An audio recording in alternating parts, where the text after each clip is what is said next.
चलिए, तो आपने देखना शुरू कर दिया है झकास भारत और हम अभी बात कर रहे हैं भरत तिवारी मामले को लेकर। जिस प्रकार से वह फर्जी इनकाउंटर हुआ है और उसके बाद से ही बिहार में सियासत ही नहीं गर्म है, लोगों में भी एक उबाल आया है। बिहार के जनता में भी एक आक्रोश है सरकार के प्रति, व्यवस्था के प्रति, पुलिस प्रशासन के प्रति। अभी हमारे साथ वरिष्ठ पत्रकार हैं दयाशंकर तिवारी जी, उनसे अभी कुछ विस्तार से बात करेंगे इस मामले को लेकर। बेबाकी से बोलने के लिए जाने जाते हैं, तो पहले तो बहुत बहुत स्वागत करते हैं। धन्यवाद, बहुत बहुत धन्यवाद। तो हम अभी बात करना यह चाहते हैं कि जिस प्रकार से बिहार के लोगों में जो आक्रोश है इस फर्जी इनकाउंटर पर, और वो जो युवा लगातार अपने बलौटी के जो भी आसपास थे घर मकान दिलाने के लिए और गंगा से जो कटाव हो रहा था, इन सभी मुद्दों को लेकर जो मुखर होकर वह बोल रहे थे, पुलिस प्रशासन को चुनौती ही नहीं दे रहे थे, पानी भी पिलाए हुए थे। तो इस इनकाउंटर को पहले आप कैसे देखते हैं, इसको बताइए। देखिए, उबाल जो इसे कर रहे हैं कि केवल बिहार में है, नहीं, बीजेपी सरकार के खिलाफ उबाल जो है उत्तर प्रदेश और बिहार दोनों में है जी। बीजेपी सरकार जहां भी है वहां भी ब्राह्मणों का शोषण किया जा रहा है। यूपी ले लीजिए चाहे बिहार ले लीजिए। यहाँ पे रोकेंगे, आप जाति आधारित बातें क्यों? हम जाति आधारित करिए रहे, क्योंकि भरत तिवारी भी ब्राह्मण था, ठीक है। यूपी में भी जोगी जी के तरफ से भी केवल ब्राह्मणों को ही सताया जा रहा है, ठीक है। जहां भी बीजेपी की सरकार है दोनों जगह में, और जहां भी ब्राह्मण बहुल क्षेत्र है वहां ब्राह्मणों को दबाया जा रहा है। उसी तरह से भरत तिवारी भी था। अगले साल बाढ़ में जो गांव जो बह गया था गंगा जी में, गंगा में समाहित हो गया था, वहां पर ये कह रहा था सरकार से कि भाई जो कोई जगह दे दीजिए बढ़िया, जहाँ जो कि जो लोग बच गए हैं, बह गए हैं और उनके परिवार बाल बच्चे हैं, रोड पर हैं, अपना प्लास्टिक तान के छा रहे हैं, उनको कहीं जगह बढ़िया दे दीजिए। वो गंगा के किनारे ही 20-25 फीट पर हट करके जमीन दे रहे थे। ये कह रहा था कि नहीं कुछ दूर दीजिए, जो कि फिर अब पिछली बार इस बार बाढ़ आने वाली है, फिर इसमें कटाव होगा, फिर वो बह जाएंगे, उनको वजह। लेकिन वहां कोई इसकी सुनने वाली नहीं था, कोई सुनने वाला इसका नहीं था। डीएम, एसडीएम, तहसीलदार, सीओ, बीडीओ, कर्मचारी सब पैसा के फेर में थे। जो जमीन गरमजरुआ रहता है उसको अलॉट करने के लिए वो कहता था, कर्मचारी नाप करके उसको बताता, सीओ करता, बीडीओ करता, एसडीएम करता, एसडीएम करता, लेकिन ये कोई सुनने वाला नहीं था। बार बार वो दौड़ता था, बार बार गरीब लोगों की मदद के लिए करता था। ये जो भ्रष्ट पदाधिकारी वहां बैठे थे, इनकी साजिश हुई और थाना को कहा गया कि आप अरेस्ट करके ले आइए। जब आपके यहाँ कोई एफआईआर नहीं है, कोई सम्मन नहीं है, कोई नोटिस नहीं है, तो आप क्यों उसके यहाँ चले गए, ठीक है।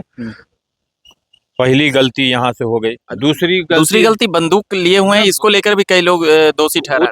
वो तो हम बताइए रहे हैं कि बंदूक उठाया, वो गलती उसने किया, लेकिन अगर वो नहीं करता तो ये सब उसको उठा करके ले आते, रात से मारते पीटते, उसको गलत केस में फंसा करके उसको टॉर्चर करते। इसलिए उसने उठा, ठीक है, उसने हथियार उठा लिया, ठीक है, लेकिन जिस दिन आप काउंटर किए उस दिन तो वो हथियार फेंक दिया। आप काउंटर काहे किए?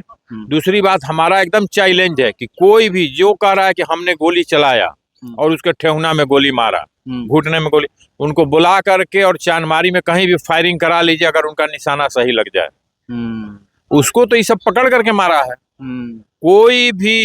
कोई भी जितने वहां पुलिस वाले हैं, किसी को पकड़ करके ले आइए, उनसे चांदमारी करा करके और निशाना अगर लगा दीजिए ठेहुना पर कि हाँ ठेहुना पर तुम। बड़ी बात आप बोल रहे हैं। एकदम हम बोल रहे हैं, लोग के पास कोई निशाना नहीं है, कोई निशाना नहीं है। 2-4% केवल पुलिस में वैसे पकड़ के लाके गाड़ी के पास मारा है। 2-4% लोग ही हैं जो कि एसटीएफ वगैरह में है, उनका निशाना सही है, घुटना में, बाह में, जहां भी निशाना लगा सकते हैं। लेकिन जिस दिन उसको गोली मारा गया उसमें से कोई भी पदाधिकारी का निशाना सही नहीं लगेगा। 100% किसी को गारंटी है, वो डीजी साहब बुला करके फायरिंग करा करके दिखा ले।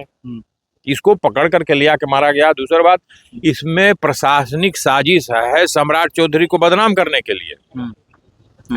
एक समाज जो है सम्राट चौधरी से प्रसन्न नहीं है, ठीक है। कैसे कि सम्राट चौधरी तनी बढ़िया से काम कर रहे हैं, दबंगई से काम करते हैं।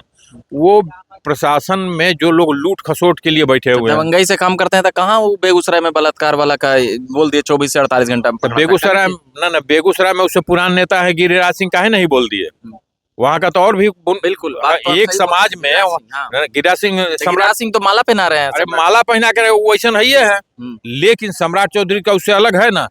सम्राट चौधरी तो अभी नया नया मुख्यमंत्री बने हैं। गिरिराज सिंह कितना दिन से है? जरा दिखा दीजिए कि इनके विभाग में कौन काम हुआ है, ये कितना काम किया, सामाजिक काम कार्य गिरिराज किए। सिंह को अथी है, पावर है वहां पर ये बोलने का कि ये करिए। अरे गिरिराज सिंह एमपी है, मंत्री है, उसको मंत्री है। बोलने का पावर नहीं है। बोलने का नहीं, जैसे बिहार सरकार का अरे डिसीजन कुछो करने के लिए उसको ताकत है। ताकत तो है ही है। हाँ, केंद्र में मंत्री है, गृह मंत्री से मिल सकता है। बिल्कुल। है? ये सब कहने के लिए हवाई मत हमसे बतियाइए। हम गिरिराज सिंह की ये भी सब- लापरवाही कहिएगा, अभी तक वो आवाज नहीं उठाए हैं गिरिराज सिंह।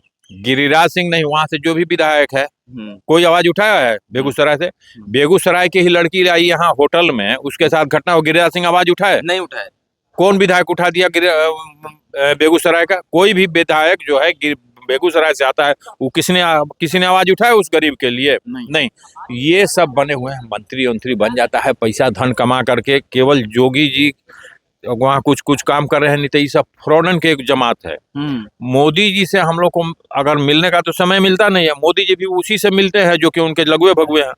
हम लोग उससे मिलते नहीं है। हम लोग उससे मिलने तो हम कहें कि पहले गिरिराज सिंह की संपत्ति जांच कराइए, श्रवण कुमार की संपत्ति जांच कराइए, और भी यहाँ बहुत नेता है उनकी संपत्ति जांच कराइए। सब पता चल जाएगा कि काम करने के लिए आया है कि देश को लूटने के लिए आया है। क्या हो जाए जी। इसलिए मगर लॉ एंड ऑर्डर पर हम ये जानना चाहते हैं कि जिस प्रकार से ये भरत तिवारी पर हम अभी ये प्रकरण कर रहे हैं, ये बातचीत कर रहे हैं, तो भरत तिवारी मामले में जिस प्रकार से ये भ्रष्टाचार की ही बात थी जो धीरे धीरे उठते उठते ऊपर गई और उसने पिस्टल उठा लिया, उसके ऊपर फिर केस। इसमें नीचे के जो पदाधिकारी हैं और ऊपर के पदाधिकारी, सीओ का इसमें कुछ, केवल सीओ नहीं, डीएसपी नहीं, डीएसपी, पुलिस तो बाद में आती है, बड़ा बाबू, सीओ, ठीक है, कर्मचारी जो रहता है, सीओ कार्यालय में जितने कर्मचारी पदाधिकारी बैठते हैं, डीएम, एसडीएम, तहसीलदार, सब उसमें है। जहां से ये सुविधा मिलती है आपको कि हाँ बाढ़ में क्या आपको व्यवस्था करनी है, वो पदाधिकारी इसमें दोषी हैं। पुलिस तो बाद में कहना है। जीतन राम मांझी बोल रहे हैं कि ये इनकाउंटर सही है। अरे जीतन राम मांझी समधी मंत्री हैं और समधीन मंत्री हैं। जीतन राम मांझी को कौन मंत्री मानता है? उस परिवार का मंत्री है। समधीन के लिए, सास के लिए, साली के लिए वो सब बना हुआ है। जीतन राम मंत्री अगर केंद्रीय मंत्री है, अगर इनको दम है और अगर शरीर में मर्द का एक भी बूंद खून है तो कोइलवर पुल पार करके बता दे। कोइलवर पुल पार करेंगे तो क्या हो जाएगा? अरे पर ये करिए नहीं सकता है कोइलवर पुल। ये एक जाति के लिए, अपने लिए केवल ही करता है, अपने परिवार के लिए नेतागिरी करता है। ठीक है, एक दूसरी कौम आती है, हम लोग के हैं मुसलमान, अगर उसके किसी भी हत्या हो जाए उसमें जरा एक शब्द ही बोल दे कि दम है तो ये तो ब्राह्मण है, भोजपुर का क्षेत्र है और वहाँ इसको जाना नहीं है, यहाँ वहाँ के वोट से इसको मतलब नहीं है। ब्राह्मणों से घृणा करते हैं जीतन राम? शुरू से करता है। ये तो हिंदू धर्म से घृणा करता है मांझी, ठीक है, लेकिन अपने क्षेत्र में जरा एक कौम है भुनिहार, जरा भुनिहार के सब खिलाफ एक शब्द बोल करके दिखा दे अपने क्षेत्र में ही। भुनिहारों के चलते ही जीत के ही आता है, ठीक है, हाँ, उसके शब्द में नहीं बोलेगा, ठीक है, कि क्यों जीत के आते हैं, क्या रीजन है? क्या रीजन है? भुनिहार लोग इसको सपोर्ट करता है कि चलिए मंत्री है, लूटता है, हम भी उसी में लूट में शामिल रहते हैं, और क्या रहता है। इसे कोनो बहुत धर्मात्मा है, इसका बेटा बहुत धर्मात्मा है। ये सब लूटने के लिए ही आते हैं। इस देश को कैसे लूटे, इसकी संपत्ति जांच कराइए ना विजिलेंस। जीतन राम मांझी की, उसका बेटा का। अच्छा, ये आपने कहा कोइलवर पुल नहीं पार कर सकते, तो अभी तक तो मुख्यमंत्री भी नहीं गया 4 दिन में पिछले। मुख्यमंत्री जाएंगे, मुख्यमंत्री का समय हो जाएगा, वो जाएंगे, मुख्यमंत्री का जाए, लेकिन ये जो अगर बकर बकते रहता है मांझी, हम मांझी क्यों कर रहे हैं? ये कोइलवर पुल पार करके जरा दिखा दे। अच्छा, मुख्यमंत्री पार कर सकते हैं? मुख्यमंत्री जैबे करेंगे, मुख्यमंत्री जाएंगे, उनको 4 दिन हो गया। अरे 4 दिन नहीं, 40 दिन बीते। अभी दंगा है, अभी फसाद हो रहा है, लोग एक जात से हैं, उठ गए हैं कि हम सम्राट मरवा दे। सम्राट नहीं मरवाया, मरवाया है प्रशासन, जो लोग घोटाला करके बैठे हुए हैं। सम्राट आए हुए हैं, डीएम एसपी सबको चेंज कर रहे हैं। आप भी सम्राट से डरे हुए हैं क्या? हम कह के डरेंगे? हम केकरा से डरेंगे? हम बस एगो ऊपर हुए भगवान हैं। सम्राट जी के पुलिस ने मरवाया है, इस बात को आप खुलेआम क्यों नहीं बोल रहे? हम सम्राट को नहीं ना, सम्राट का पुलिस है। सम्राट अलग। होम मिनिस्टर कौन है? होम तो उसका पुलिस हो गया, मंत्रालय सम्राट के यहाँ है, लेकिन पुलिस जो है वो अलग विंग हो गया, वहाँ डीएम के अंदर में। मुख्यमंत्री के खिलाफ बोलने से डर रहे हैं? पहली बार हम डरने वाले नहीं हैं, हम डरने वाले है ये नहीं, लेकिन जो नियमता है वही है। सम्राट कह दिया कि दरोगा के गोली, दरोगा से बात होता है। सम्राट नहीं रहे मन से कि 24 सबको ठोका जाएगा, ठोकने के लिए कह रहा है कि अपराधी को ठोका जाए। ये थोड़ा बोला कि भरत तिवारी को मार देना, क्या उन्हीं बोला? का नशा है कि नहीं, सब एने ओने चला नहीं रहा है। है, इसमें पदाधिकारियों ने गलत गुमराह कर करके गोली चला करके मारा है, डीएम एसपी तहसीलदार सबको बचाने के लिए। पदाधिकारी किसका है? ये झारखंड हेमंत सोरेन का है। हेमंत सोरेन के ना, जब वही मैटर आया सम्राट चौधरी के यहाँ कि कौन कौन गोली चलाया तो उसको सस्पेंड किया ना, बाद में उनका कार्रवाई होगी, फांसी होगी, जेल भी जाएंगे। ये बातें अंदर से आया है कि पटना से किसी बड़े अधिकारी ने कहा कि जब वो बंदूक दिखा रहा था तो क्यों नहीं मारे? हो सकता है जो कि पहले यहाँ लूट खसोट किया हो, बड़ा अधिकारी हो, कह दिया हो कि मार दो कि उसमें सम्राट चौधरी फंस जाए। हाँ। बीच अधिकारी लोग मिल के फंसा रहे हैं सम्राट चौधरी को। अरे तभी देखिए रहे हैं ना कि जांच हो रहा है ना विजिलेंस का। हाँ। रिशु श्री वाला में जांच शुरू हुआ है ना, तो इसमें क्या चपरासी फंसा है कि अधिकारी फंसा है? अधिकारी फंसा। तो अधिकारी तो चाहेगा ना कि सम्राट को हम कैसे हूँ परेशान कर दें कि सम्राट हट जाए, कि सबसे हम लोग को शांति हो जाए। मतलब सम्राट चौधरी अधिकारी वर्ग में भी घिर गए हैं। सम्राट चौधरी घोटालेबाज अपराधी किस्म के जो पदाधिकारी हैं लोग उनके फंसाना गिरोह में ही फंस गए हैं, और वही लोग चाह रहे हैं फंसाना कि सम्राट चौधरी सबके ऊपर ट्रांसफर पोस्टिंग कर रहे हैं, इनकी जांच करा रहे हैं, इसलिए यही लोग चाह रहे हैं कि सम्राट चौधरी अपने डिस्टर्ब हो जाएं तो हम बच जाएंगे। लेकिन सम्राट बचने नहीं देंगे। वहां से अमित शाह देख रहे हैं, मोदी जी देख रहे हैं। सम्राट को एक गिरोह का साजिश करके फंसाने का कोशिश किया गया है, ठीक है। और इसमें कुछ मीडिया वाले भी हैं जो कि हलवा दे रहे हैं कि हाँ सम्राट के कहने से मार दिया, सम्राट कहने गए कि हाँ तू गोली चला दी है। अच्छा, एसपी से बात हुई है वो दिन सम्राट को कि गोली मार दो? पर विक्षिप्त कहा गया ना। विक्षिप्त कहा गया, तो विक्षिप्त तो जनता, देखिए जितने भी समाज सेवक हैं उनको विक्षिप्त कहा जाता है। समाज में जब सेवा करेगा ना तो मुख्यमंत्री बोल रहे हैं ना। मुख्यमंत्री को कौन कहा?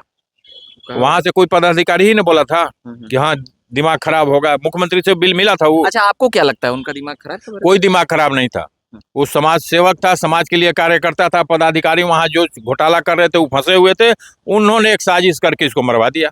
चलिए, तो बड़ी बातें बता रहे थे दयाशंकर जी, बहुत बहुत धन्यवाद। धन्यवाद, थैंक यू। चलिए, तो हम अभी बातचीत कर रहे थे वरिष्ठ पत्रकार दयाशंकर तिवारी जी से, जो बेबाक बोले जाने के लिए जाने जाते हैं और सभी मुद्दों पर एकदम कट टू कट बेबाक बोल रहे थे। लगातार हम खबरें लाते और सुनाते रहते हैं झकास भारत के माध्यम से। मेरा नाम रविकांत हुआ, हमारे साथ सहयोग के तौर पे अजय जी हैं। आप बने रहिए झकास भारत के साथ। धन्यवाद।